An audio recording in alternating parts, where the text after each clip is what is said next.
The other part of 7.4 is working with complex fractions, which just means there's a fraction within the fraction. So I want to simplify number 10, x over 3 minus 6 over 10 plus 4 over x. And so I am going to kind of treat each of these 4 separate pieces as their own part of the problem. And I'm going to find a least common denominator amongst all of their denominators. So let's build this least common denominator. And that's how what I'm going to use to get rid of the complexity of the fraction. My answer might still be a fraction, but at least it won't be complex. So what is the least common denominator? Well, in this red fraction, the denominator is 3. So the least common denominator definitely needs a 3. In the blue fraction, what is the denominator? Well, it's 6 over 1. So technically I need a 1 in the denominator, but it doesn't change anything. I don't have to write that. The green fraction, the denominator is 1, same thing. And then in the yellow fraction, the denominator is x. So the least common denominator, 3 times 1 times x, is 3x. So here's what I'm going to do.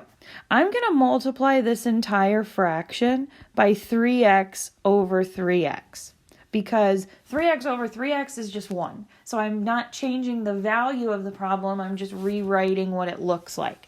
And so what that ultimately means is that this 3x is going to get applied to both the fractions in the numerator, and this 3x is going to get applied to both fractions in the denominator. And so I'm multiplying each piece by 3x. So I'm taking off to the side here x over 3 times 3x. And when I take x over 3 times 3x, the 3's cancel, and I'm just left with x squared.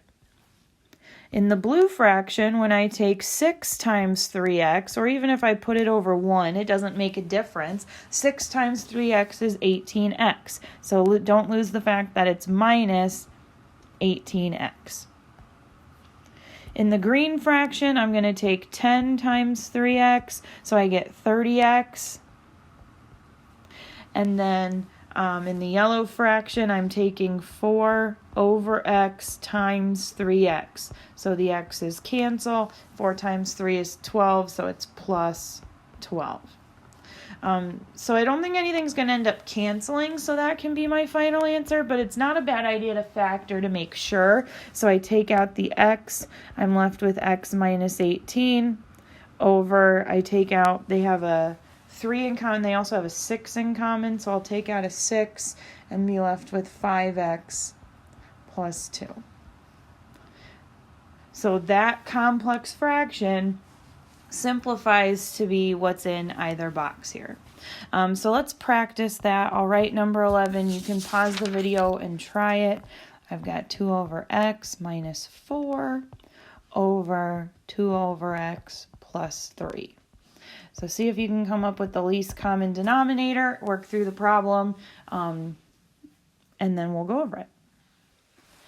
So I would recognize that this is 4 over 1 and this is 3 over 1. So when I look at each denominator, the least common denominator is just x, which means I'm going to multiply this fraction by x over x. And so that x is going to apply to each piece. So when I take 2 over x times x, I get 2. When I take 4 times x, I get 4x, and it is minus 4x. And then in the denominator, 2 over x times x is still just 2. And then 3 times x is plus 3x. And so those 2's don't cancel, the x's don't cancel. If anything, I can factor out a 2, and I'm left with 1 minus 2x over 2 plus 3x, but nothing cancels. So I've simplified the complex fraction by making it not complex anymore. Okay, and then number 12 is just an extra kind of step up, but we can do it. So 1 over x minus 4 over 5 over x plus 1 minus x plus 4 over x squared minus 3x minus 4.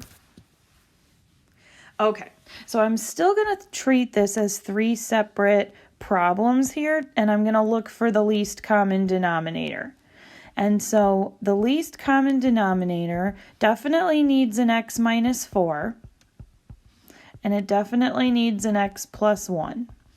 And when I factor this x squared minus 3x minus 4, I get x and x. The two numbers that multiply to be negative 4 and add up to be negative 3 would be negative 4 and positive 1. So then when it comes to the least common denominator, I really don't have anything else to add because the x minus 4 and the x plus 1 is already accounted for. So what I'm doing is multiplying this entire fraction by x minus 4 over x plus 1 over itself, because that's just a really fancy way to say 1. And so I'm going to apply that to each term. So this red term, I'm taking 1 over x minus 4 and I'm multiplying it by x minus 4 times x plus 1. So what's going to happen is the x minus 4s are going to cancel, and 1 times x plus 1 is just x plus 1. So I'll start my answer over here.